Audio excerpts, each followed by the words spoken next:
Twinkle, twinkle, little star, how I wonder what you are. Anyways, the reason why I quickly chip that in before the program is that I have one twinkle, twinkle, little star with me. You understand? Twinkle, twinkle, little. Come on, please. Wonderful guys, wonderful people out there. It's been a while. You guys have been probably asking, where is this guy that used to do podcast? Let's talk about it. Those times when we talk about a lot of topical issues going on within Nigeria and outside Nigeria. Issues that are kind of relevant to us as humans, to us as community, to us as individuals, to our cultural orientation. We talk about these issues, and it's been a while. We've been hustling, isn't it? Yeah. Hustle don't pass us. Sometimes, when you want to do something, you have to be consistent. Mm-hmm. But when in Nigeria, you have to hustle. It's more like hustle. Come on, why is you kidding for? I don't know. When they say hustle, you put something in. Hustle. I do not steal your wife. Another one, hustle. So that Sakma will not catch you. Exactly. So anyways, we are kind of back again. Yeah, back again. And I have a special queen in the studio this time around. You can see that the lighting in this video is dominated from one source. You can see. So she's a very special queen. I've known her for quite a while, and she's very articulate. She's this brain girl. And should I also include her? She's a feminist. Increase the AC, aircon, please. I don't want to put that because I don't want people to come and be like, okay, telling me if I'm a feminist is not like a bad compliment. Yeah. So I own it. I own it. But we are not going there. I own it. I'm a feminist. We're not going there. I believe a female deserves a seat on the table when she's deserving of it. I own too. it.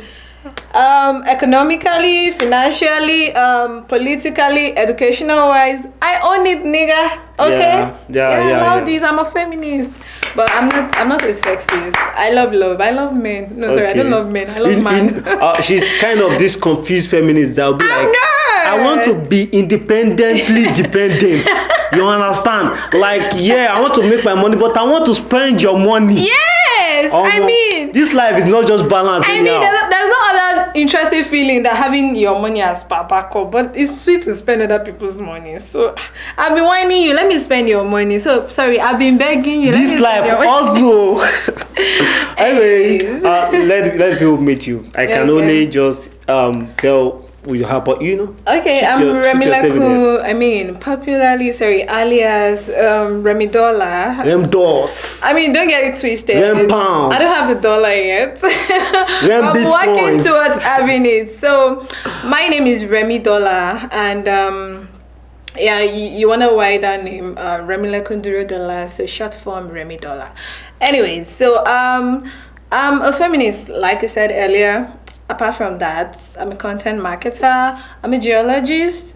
Actually, I'm not practicing currently, but and I'm someone who loves to jump on trends that has to do with talking about important topics. I am someone who, I'm very concerned about the growth of Nigerians. I'm a Nigerian, and I'm proud to be one, but I do not like the way Nigeria is at the moment. So I don't think anyone likes it. Yeah, everybody wants development for the country. I'm actually glad to be here right now talking about this. The more we talk about it, the more we reach out to people. I believe there will be changes one way or the other. Yeah. Wow, so you just getting to know her actually. What she describes is just like 2% of her. She's an embodiment. She's an embodiment of a collage of. I don't want to finish it, but you know that. Okay. Anyways, but I'm glad I have her in the studio, and this is Let's Talk About It. We take a break. We'll come back. Okay, welcome back, guys. Welcome back. This is Let's Talk About Hits, and on this episode, we just we are combing through the trends on Twitter. We're looking at what's going on in the Twitter space and in Nigeria as well, and we are looking at how it affects us as individuals, how it affects us as a community, as a country, internationally, and we're going to be talking about this. And the first issue on this table is when I say hashtag MC Oluomo. Hashtag what? Me when I date you, I they be like, I'm what? Okay, we all know who MC Well, Oluomo is. We all know MC Oluomo is like the NURT, national NURT, their national comrade, president, what have you, the number one person when it comes to NURT. And let me never go back to that video of I don't do it, but no, I'm not trying to shade him right now, but let's come back to this present one that is trending. So MC Oluomo video just surfaced and has been viral on the internet, Twitter particular, you understand. And the video just came up after his recent briefing at Abuja, where it was meant to to express on some certain issues and everything like that. And this video has been going on viral because MC Oluomo was extremely articulate. When I said somebody is extremely articulate in the video, you should know what I mean. And let's talk about it. I can't say much about what happened in the Idumota because I don't see any letter in the state at all. But I'm moving because of the 3 people in detention. But God will do everything. Okay. Okay. People. Okay. Oh, good. It's the boldness. Is it boldness I'm calling now? I'm feeling it. What's happening in the studio? It's the way he exclusively expresses himself for me. Looking at the sector, will I call it a sector? Yeah, the transportation sector. Yeah, the transportation sector. Where he seems to be like the face of all transportation workers. I believe that you don't have to. I mean, basic English is very important. And what do you think? I mean, it's very important to be able to express yourself in English language. I mean, maybe you feel they don't really need education. Some people might feel they don't really need education, but I feel like it's important. Everybody knows where MC Oluomo is coming. This is a guy from the roots, like the guy from the streets. You understand? You're from the street, and because of political affiliations and everything, he gets where he is today. But at the same time, as the fact that people expect him to speak normal English, or if he can't, just speak Yoruba and they will interpret it. Yeah. MC Oluomo came and was just vibing. So there are people that will be like, yeah, Baba was. For example, this tweet yesterday was saying that people should stop allowing MC Oluomo to speak English during interviews. He should just speak Yoruba and let them add subtitles to it. What do you think about that? I think I would second what Yetunde has said, because truly, English is our official language. It's not, even though we've kind of absorbed it into our system. That's our educational system, but it's not like it's ours. It's not originally ours.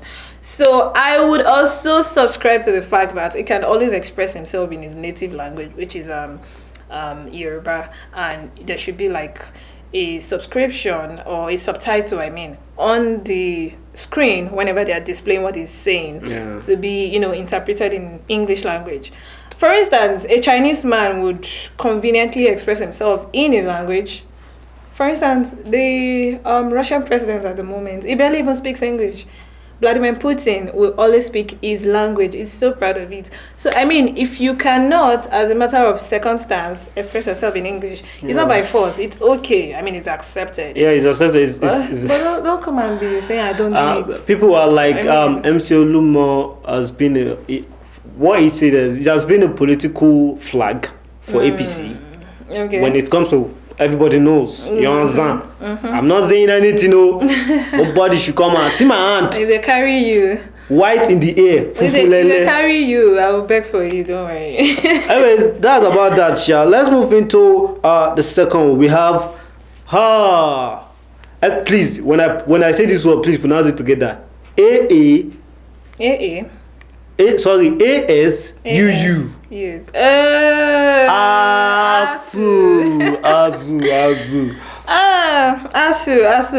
ASU strike. For me, I think no offense or no disrespect to the association, but I feel like it's becoming a norm, which is not supposed to be. First of all, you ask yourself, why is the strike coming again? There has to be some questions, and there has to be answers to it. First of all, we all know that ASU has been on strike for several years, like consistent strikes, goes on and off, and it has been a kind of hurdle in the academical proceedings of students. Like people that are supposed to use 2 years are using 7 years. People are using 4 years, 7 years and all. So it's kind of total waste of time. But I believe at the other opinion that ASU has the demands. Okay. So is but basically government promises something and they are not doing There's always demand. My question is it that anytime they go on those strikes, for instance, probably the last one before this,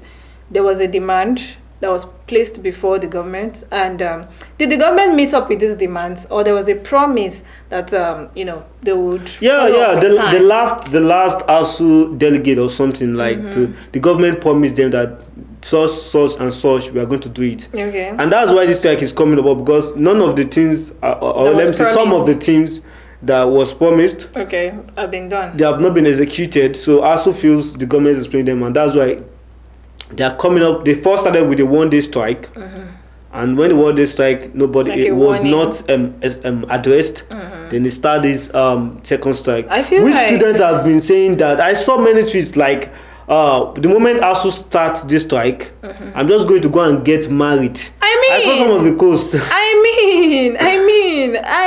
totally second that. See, I feel like strike is becoming a norm in Nigeria now. Like labor strike, health worker strike, teacher strike, ASU strike. It's becoming a thing of it's now a norm, which is not supposed to be. Like back in the days when you hear that one association or one sector wants to go on strike, everybody is worried because it's going to affect a whole lot of things. But now it's like even the government is nonchalant. I mean, you guys can go on strike for all we care. I mean, please, the government should come to the students' aid, because whatever is happening is actually affecting the Nigerian youth. And you come out and tell us we are lazy Nigerian youths. At the end of the day, we are not getting quality education. I mean, for a grumpy lecturer that walks into the classroom, you don't expect him to give like 10 over 10 of his effort into the lecturing, whatever. So government should do the right thing. Attend to these issues once and for all. Like they should just sit together and let's conclude and do this. We know that this strike is actually the people experiencing the difficulty and the victim of this strike mostly at the long run are the students. In the long run, ASU might later get what they want, but the space that the students, but that's why I said I don't want to be too opinionated about that. I want to believe that ASU has the demands. I want to believe that they are fighting for something, but at the same time, they should find another avenue or another strategy, method. And as I see someone growing so old and being in the classroom in Nigerian states and government universities, so because it's not encouraging. So what would you say to the federal government about this? They should just try this matter once and for all. You don't want lazy Nigerian youth. You don't want people to become nuisance. You want to curb crime. You want to try and do your best to have zero or little or zero rate of crime. Do not allow people to be idle unnecessarily. And ASU strike is one of those things that poison.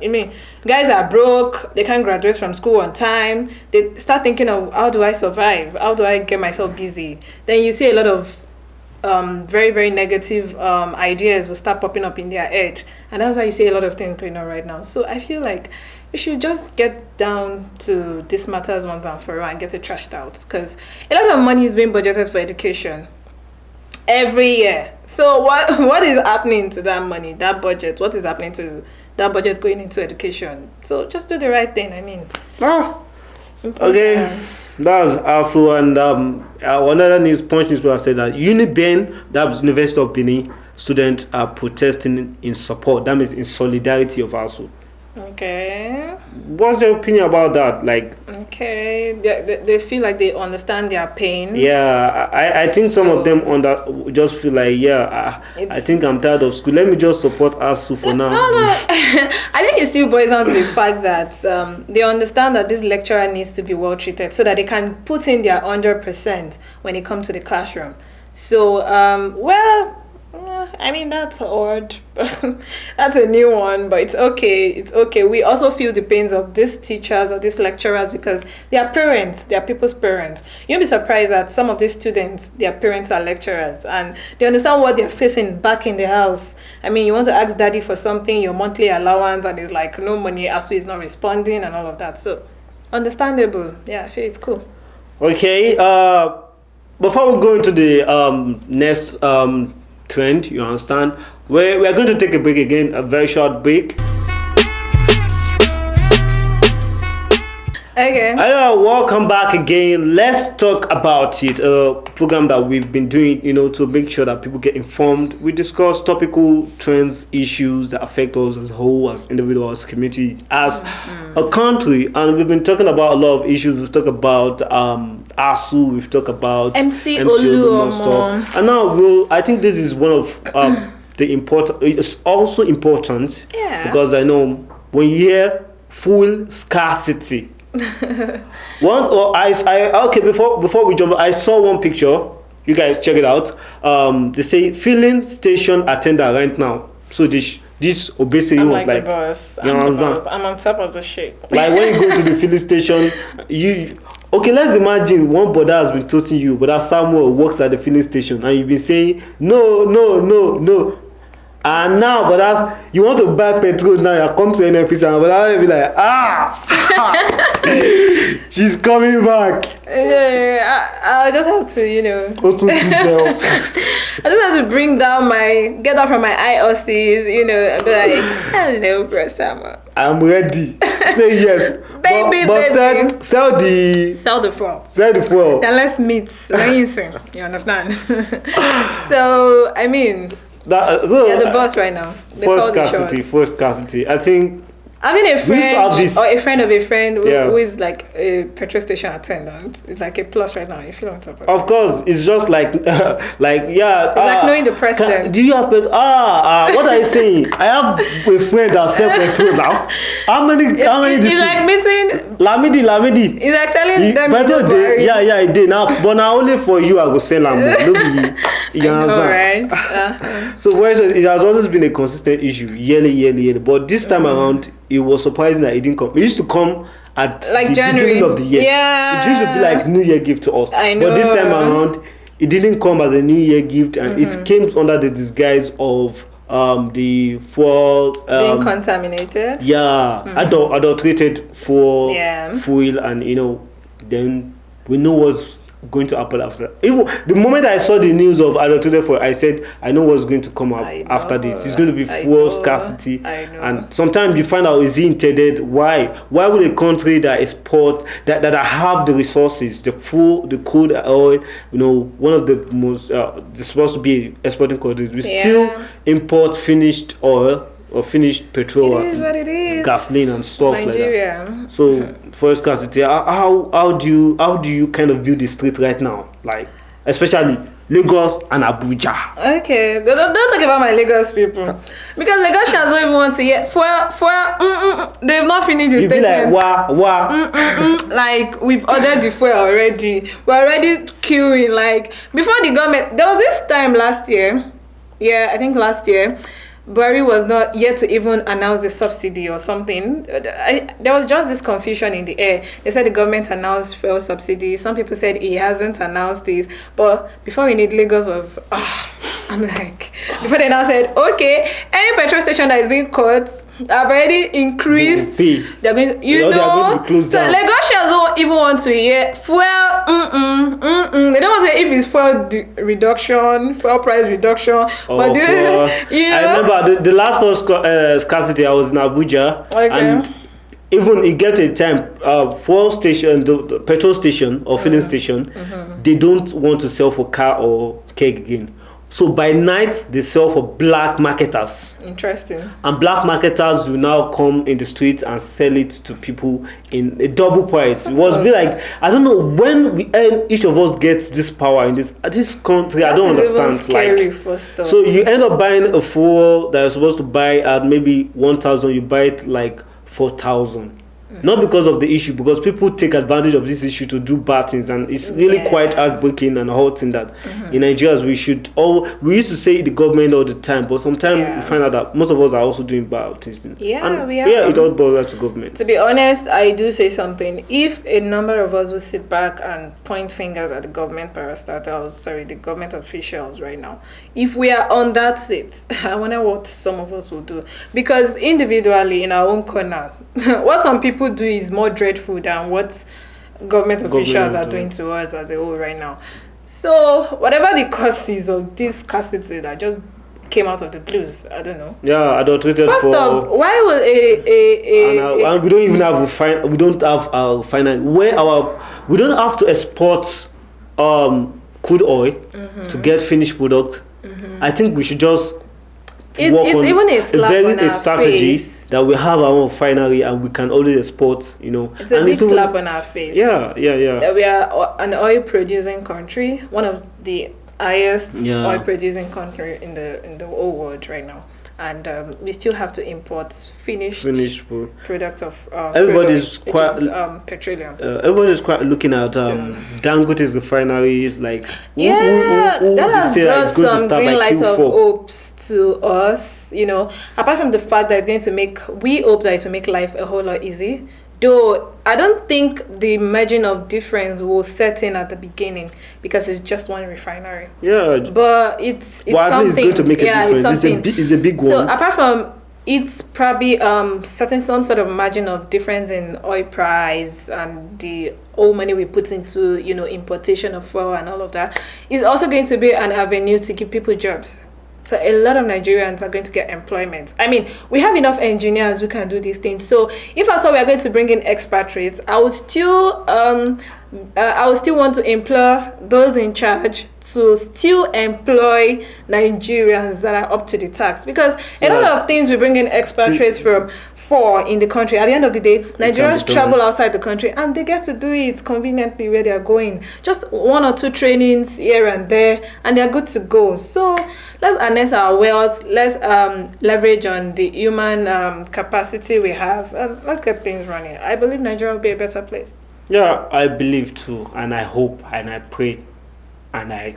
No, I'm tired of praying. We do a lot of prayers. The generations before us have been doing a lot of prayers. I think it's time for more of action. More of action. God have answered the prayers already, in my own opinion. That's why we have crude oil. With it, that's all. Anyways, it has been fantastic. It has been interesting. It has been enlightening. Talking about these issues with this beautiful girl who I suppose is, I don't want to say it. She's still wearing Valentine's Day, but she's celebrated that. She's still celebrating Valentine's Day. You understand? I don't know what you're talking about. So it's been amazing talking about this, and I feel like to a level that we have informed people know what's going on, and they know how it's affect them, and from the MCO more stuff to the ASU and to the full scarcity.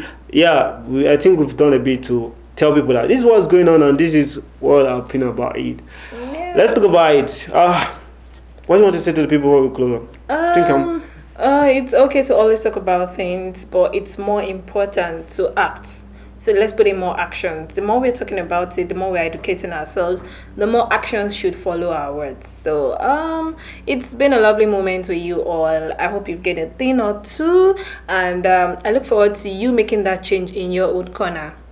Let's take care of our families, let's take care of our environment, let's take care of our community, and it will reflect in the nation at large. Wow, that's amazing. Thank you for the honor of coming to this show. Really appreciate it. It's okay. You're welcome. Chop now.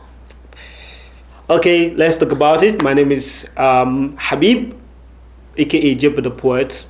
Peace out. Bye.